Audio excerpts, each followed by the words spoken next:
Salam sejahtera bagi kita semuanya.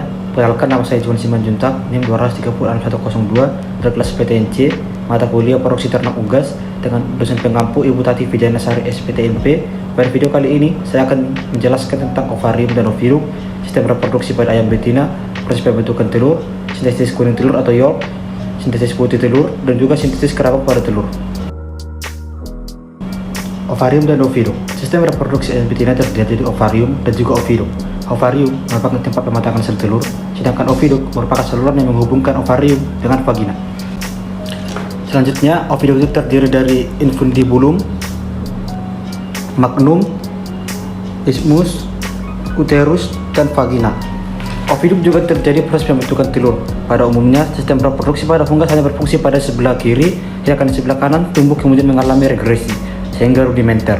Pada bagian kanan dapat ditemui pada kloaka atau di dekat kolon.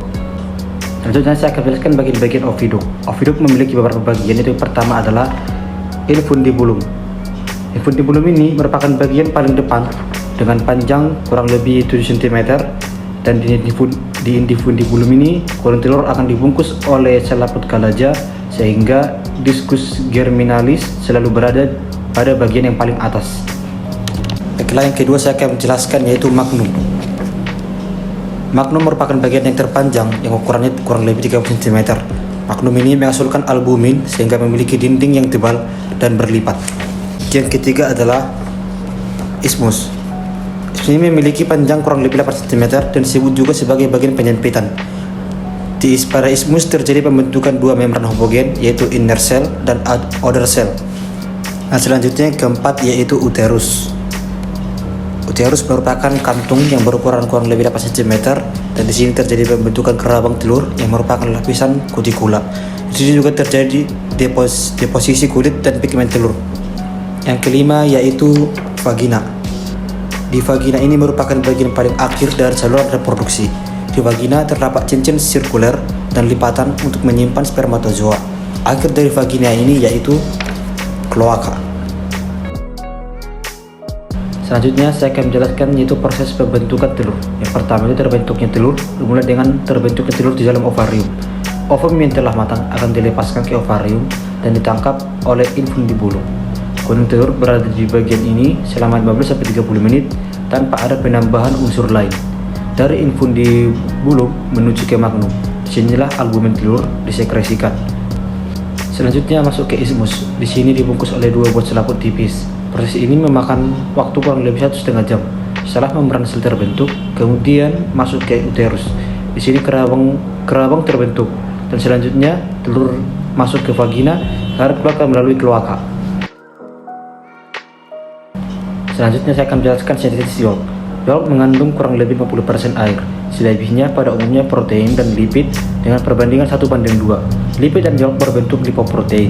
Bahan yolk mengandung fosfoprotein yang juga disebut dengan fosfitin, lipoprotein, lipofitelin, dan high density lipoprotein atau HDL.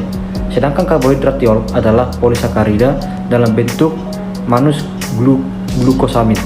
Pembentukan komponen yolk berlangsung di hati dengan bantuan hormon gonadotropin dan steroid. Peningkatan level FSH terjadi secara simultan, dan meningkatnya pengikatan FSH pada jaringan hormon terjadi sekitar 15 menit sebelum terjadinya ovulasi. Selanjutnya itu sintesis albumen atau putih telur. Protein albumen terdiri dari ovalbumin, ovotransferin, ovomucin, ovoglobulin, lisosin, alpha dan beta ovomucin. Hormon-hormon steroid memiliki peran yang sangat penting dalam proses sintesis protein sel ovidum. Para penelitian menunjukkan bahwa estrogen memberi efek pada sintesis protein pada beberapa jalur sintesis. Misalnya ada sistem enzim dan menstimulasi pembentukan asam nukleat. Pada penelitian lain dibuktikan bahwa efek estrogen dapat merupakan oksigen dan sintesis messenger RNA yang baru. Dan pada penelitian yang lebih kompleks menunjukkan bahwa estrogen memiliki peran yang sangat penting dalam meningkatkan sintesis RNA dan DNA. Selanjutnya itu sintesis kerabang telur. Vitamin D berperan penting dalam regulasi metabolisme kalsium melalui pengaktifan metabolis 1,25 dihidroksi vitamin D3. Konversi dalam bentuk 1-hidroksilasi 25-dihidroksi vitamin D3 ini terjadi dalam ginjal. Aktivitas renal 25-dihidroksi D3 1-hidrosilase meningkat secara periodik hanya ketika dalam fase bertelur, ditandai dengan meningkatnya total kalsium plasma. Kalsium dinding protein atau CABP telah diidentifikasi dari kelenjar kerabang dan diketahui bertindak sebagai transport kalsium. Sintesis CABP oleh kerabang dikontrol oleh kehadiran vitamin D3 dan hormon steroid. Sekian hasil yang dapat saya presentasikan. Jika ada kata-kata yang salah, mohon maaf. Sekian dan terima kasih.